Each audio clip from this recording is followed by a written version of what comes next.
Good morning, everyone. How y'all doing? Today we're in our back garden where I have the majority of our hydrangeas. They're all Macrophylla big leaf. In the front I have one limelight prime, and I'm still waiting to get two more that I'd like to put near our bird bath. I was just at the garden center yesterday and they still don't have any limelight primes, but I'll be patient and still wait for those. I wanted to show you before we have 105 temperature.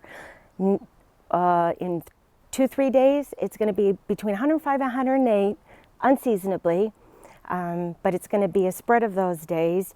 And what happens is, even though they're healthy and they're doing well, come mid-afternoon, even though they're not in the sun, the blooms will look very wilty, and you'll see on one of them they kind of already look like that because our temperatures have been climbing.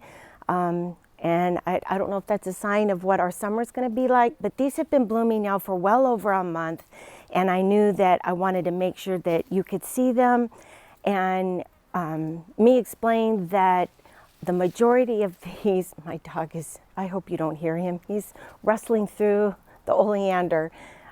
I wanted to be able to explain to you that the majority of the hydrangeas I've purchased, except for maybe 2 or 3, I've purchased all on clearance. The 2 largest hydrangeas that I have here, all these right here are Merritt Supreme.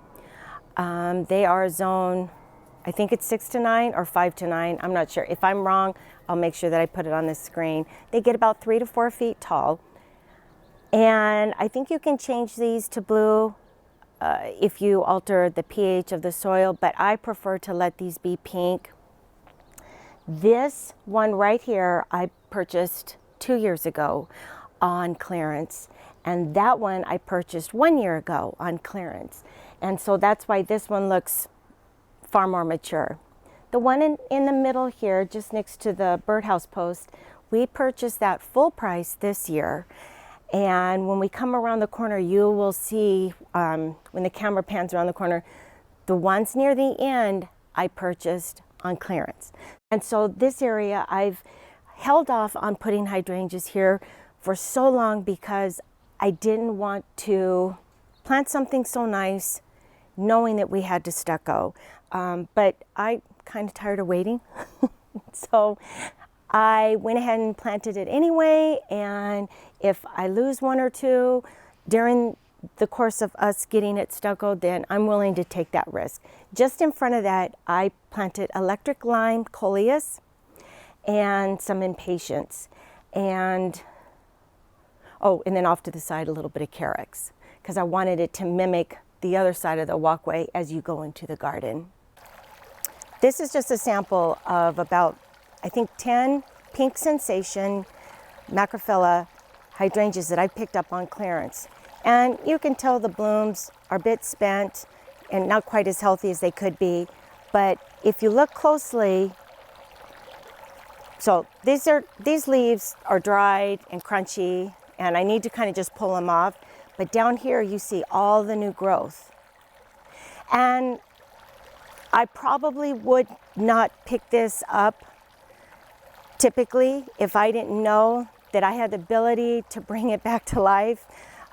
Because when you get these in the larger, 5-gallon pots, they're like $40, $50, at least here in California they are. So picking this up on clearance and knowing that I have to wait a season before they really look good, I'm okay doing that, but I just wanted you to see, just in the short amount of time, I've only had these a few weeks, and they're already just pushing all new growth.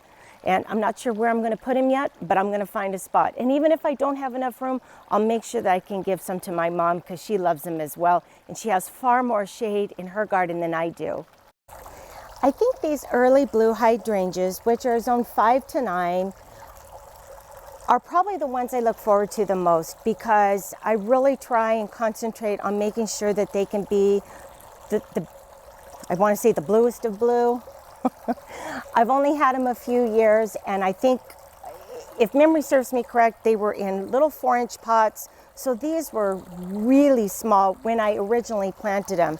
I'm not sure what's going on with this little guy here on the end, but this year I really feel like I did a better job at making sure that they were all blue as opposed to last year. I had a few of them that were purple, and I still do have a few blooms that want to lean a little more purple, but for the most part, I think I was successful in spreading out the soil acidifier. I don't have any on hand, so I'll make sure I insert a photo of it, that I dosed between, I think between November and March.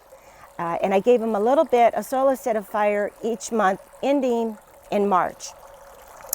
And did I say that they grow 3 to 4 feet tall? Similar to the Merritt Supreme. I'm not sure about that, because these actually get more sun than the Merritt Supreme, and those seem to be much bigger.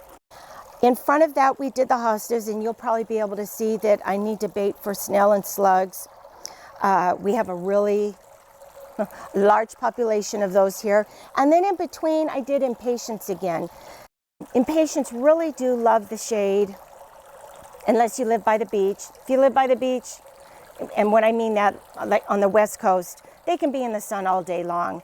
When we lived in Southern California, I had a flower bed that was probably, it was a raised flower bed, just in front of our house. It had brick around it, real pretty, and I think it was about 10 or 15 feet long. It's been a while, over 20 years, and I had impatiens in the whole thing. I don't remember why I didn't pull them out, because they are an annual, so I must have cut them back. I just remember the following spring, they came back. That's not typical. I had a few here that I cut back, and I tried to, do a little experiment to see if they came back. I would say out of all the ones that I cut back, maybe a third actually came back. So they're definitely an annual, but they give you so much color, and they really last until your first frost. I wish I knew what zone they were, but I don't off the top of my head, so I'll have to look that up and put that underneath the bottom of the screen. Eventually, all these impatiens will give a coral, white, pink, purple. I didn't buy just one color, I just had them all multi, but I barely planted them, maybe a week ago, so some of them are all budded up, but eventually it'll all marry together.